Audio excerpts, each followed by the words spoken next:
obviously it hasn't been easy. This hasn't happened to us for a while, but we've been away from home for most of it, so that makes it even more difficult. But their attitude's been great. Their practice habits have been good. Uh, we're getting some guys some experience right now that wouldn't normally get this valuable experience, and hopefully that'll pay off. Any idea fault writer? Any idea? No, not really. It's kind of day to day, week to week, based on how he feels. Matt, obviously, 5 trade losses, you had a really good point for the season. So, I guess what was the discussions like after Sunday and just the weekend? I mean, we treat every game the same, really. We comb through that film and we pull out some positive things and we pull out some mistakes that we made, and then we don't have time to lament over it. We have to move on to the next game pretty fast. So, we had some good film work, and I think the guys understand, a few of the mistakes that we make, how that can be magnified in a close game, and we just got to continue to try to clean those up.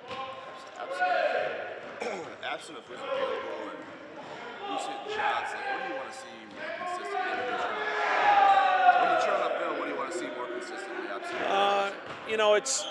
Absolutely. We got to make sure we have probably 7 to 10 possessions per game offensively that I'm just not crazy about.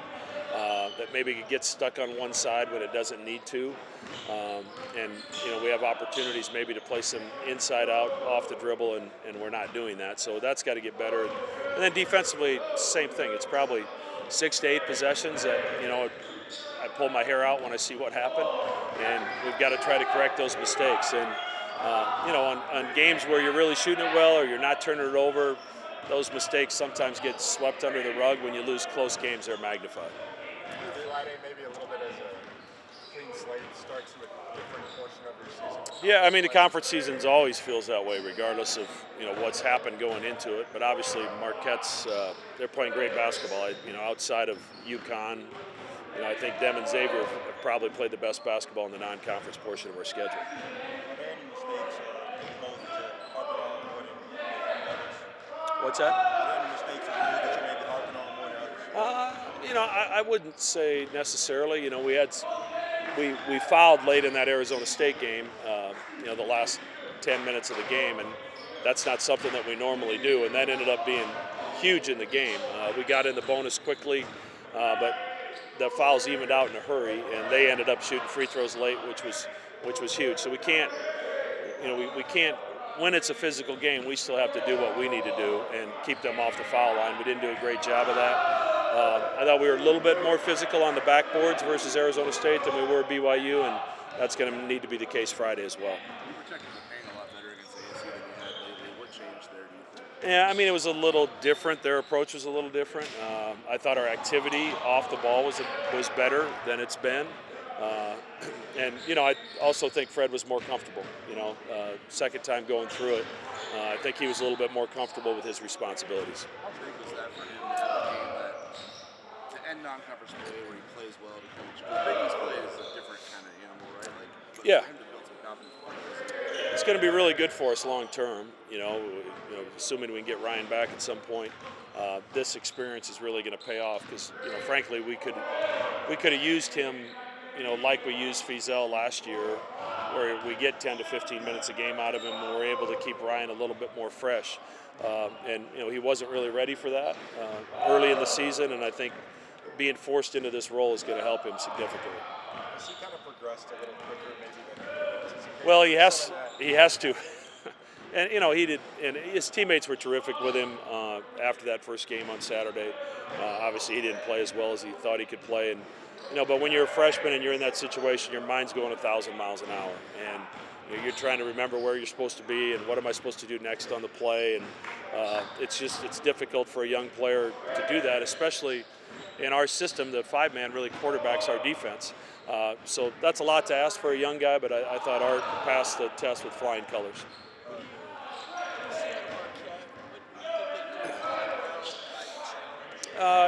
Their center Iguodaro is one of the more improved players in the league from a year ago. He quarterbacks the offense, much like Christian Bishop did some when he was here, where he can, fake handoffs, make good plays off the dribble. His assist to turnover is almost 4-1, which almost is unheard of for a center.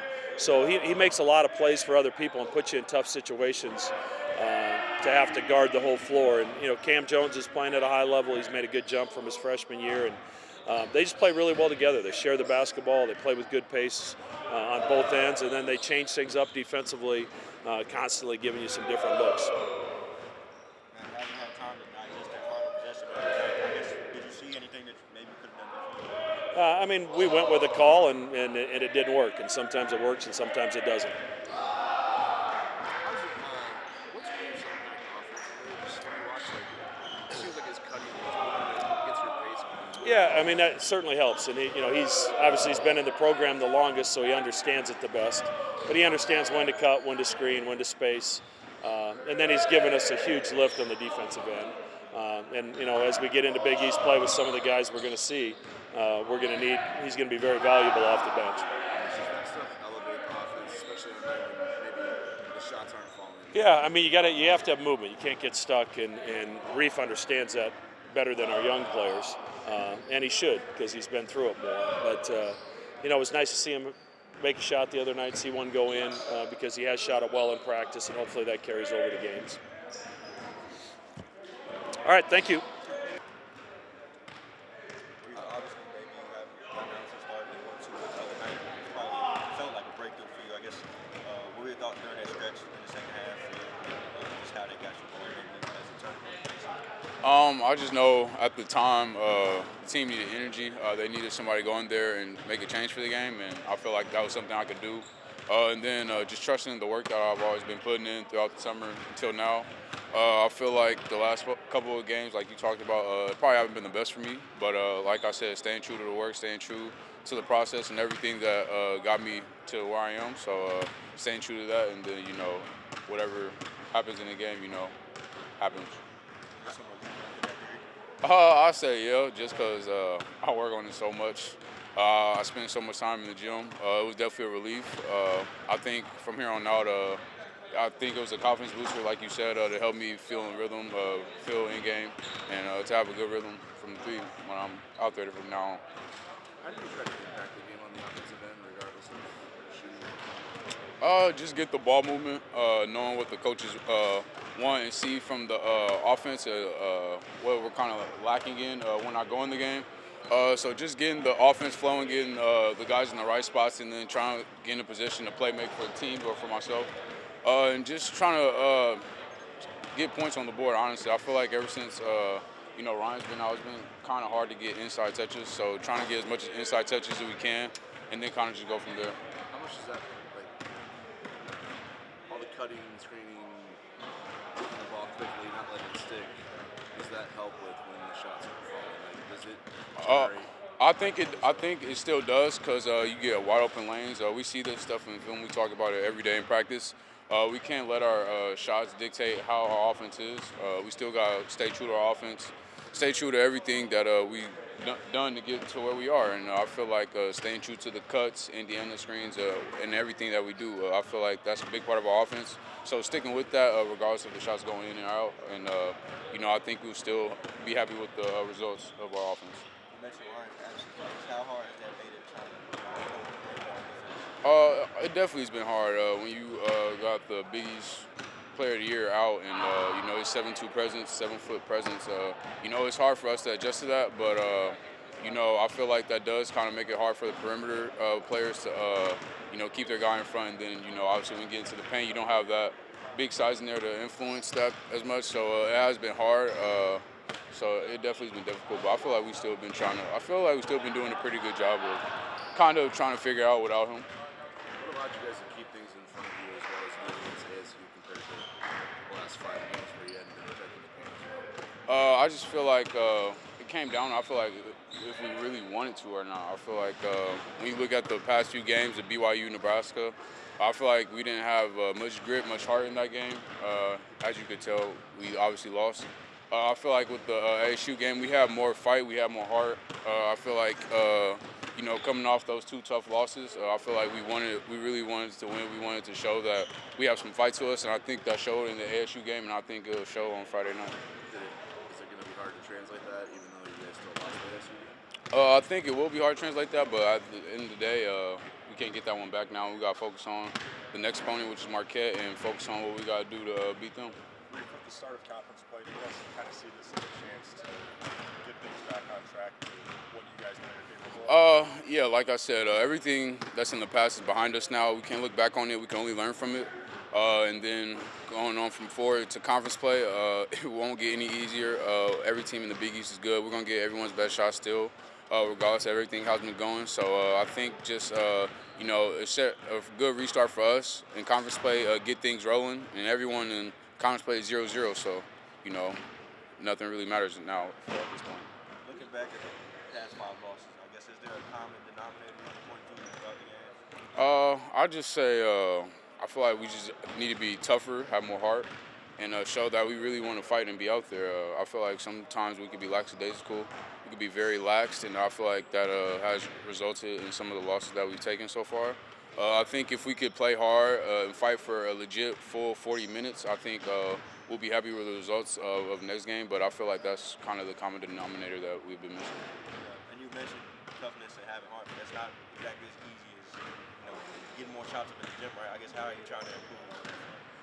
Really just it starts out in practice, building habits, building good habits, and then having these habits translate to the game. I feel like if you're doing it in practice, showing the guys that you could lead by example, I feel like it affects, it's contagious, and I think it spreads throughout the team. And I feel like we've shown that these past few practices, and I feel like we even showed it the last game. Even though we lost, I feel like we still have some fight to us, and I feel like we've been translating that over every day in practice, and hopefully translate that tomorrow. I actually found it on Amazon. Johnny was the one that kind of threw out the reef idea, so kind of just went with it. So yeah. Wait, so is this not your logo? No, this ain't me. So This a ain't. random- Yeah. Yo. But you had the whole get up the other day too. I know. Yeah. Same brand. So okay. Are you gonna try to make it your own now? Yeah. I might rock it a little bit. I don't know, man. You might have Yeah. some legal problems. I know, facts. Yeah, I'll probably reach out to him or something through Instagram or something. But yeah. Thanks, Rick. All right, appreciate y'all. Thank you. What up? Ryan, you looking forward to just kind of getting into conference play now and maybe turning the page on non-con? Yeah, definitely. Looking forward to getting into conference play. It's a grueling schedule, obviously, but yeah, I'm definitely looking forward to it. It should be a good challenge for us. Looking back at the past 5 losses, is there a common denominator you can point to?